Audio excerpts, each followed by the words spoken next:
शायरी की दुनिया के सदर मुनव्वर राना जिंदगी की जंग हार गए। उनका जाना किसी पेड़ के पत्ते के झरने और फिर ना उगने की तरह है। हमसे मोहब्बत करने वाले रोते ही रह जाएंगे, हम जो किसी दिन सोए तो फिर सोते ही रह जाएंगे।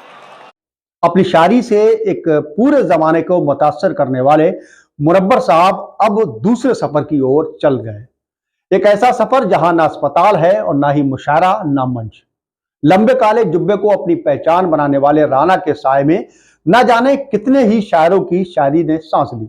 मैं अपने आप को इतना समेट सकता हूँ, कहीं भी कब्र बना दो मैं लेट सकता हूँ। मुशायरों में अपनी तबीयत पर खुलकर बात करने वाले मुनव्वर राना अपनी बीमारियों पर बेबाकी से शेर कहने का हुनर रखते थे और उस दर्द को समाइन की वाहवाही से छिपा लेने का कला भी बेहतर जानते थे। ऐसे उड़ूं कि जाल ना आए खुदा करे, रास्ते में अस्पताल ना आए खुदा करे। शायरी पढ़ते हुए रो देना, सीना पीट कर शेर कहना उनकी शायरी की तासीर को दिखाता है कि किसी ने सही कहा है कि एक शायर का रोना एक जमाने के रोने जैसा है। मेरी मुट्ठी से ये बालू सरक जाने को कहती है कि अब ये जिंदगी मुझसे भी थक जाने को कहती है। ये बात मुनव्वर राना को देखने से जाहिर होती है। ना जाने कितनी ही बार सुनकर लोगों ने अपने आंसू बहाए और उनके उठे हुए रुंगटों को हाथों से रगड़ कर बैठा दिया। जमाना उनकी मां पर लिखी हुई शायरी का जान छिड़कता। गजल हर ऐद में हमसे सलीका पूछने आई, बरेली में कहाँ मिलता है सुरमा पूछने आई। ऐसे अनगिनत शेर लिखकर उर्दू शायरी का रुख बदल देने वाले अजीम अजीम शायर मुनव्वर राना का दिल का दौरा पड़ने से निधन हो गया। 71 साल की उम्र में लखनऊ के पीजीआई में उन्होंने अंतिम सांस ली। मुनव्वर राना लंबे समय से बीमार चल रहे थे और गले के कैंसर से पीड़ित थे। मेरे लहजे की सफाकी के चर्चे आम हैं इतने, कई दिन तक तो एक तलवार नुस्खा पूछने आई। मुनव्वर राना अपनी लेखनी में हिंदी और अदबी शब्दों का प्रयोग किया करते थे और फारसी और अरबी से परहेज करते थे। वह उनकी शायरी को भारतीयों के लिए सुलभ बनाता था और गैर उर्दू इलाकों में आयोजित कवि सम्मेलनों में उनकी लोकप्रियता को बढ़ाता था।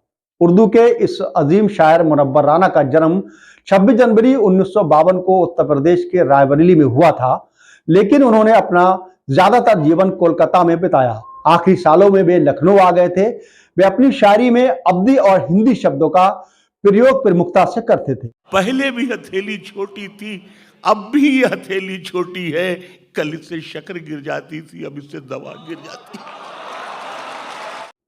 मुनव्वर राना अपने बेबाक बोल के लिए भी जाने जाते थे। उनकी एक रचना शहदावा के लिए उन्हें 2014 में उर्दू भाषा के लिए साहित्य अकादमी पुरस्कार से भी सम्मानित किया गया था। मुस्तकबिल की चादर पर रफू करते हुए मस्जिदों में देखिए बच्चे वजू करते हुए, और मजहबी लोगों के होंठों पर खामोशी थी मगर, मजहबी लोगों के होंठों पर खामोशी थी मगर, मंदिरों मस्जिद को देखा गुफ्तगू करते हुए।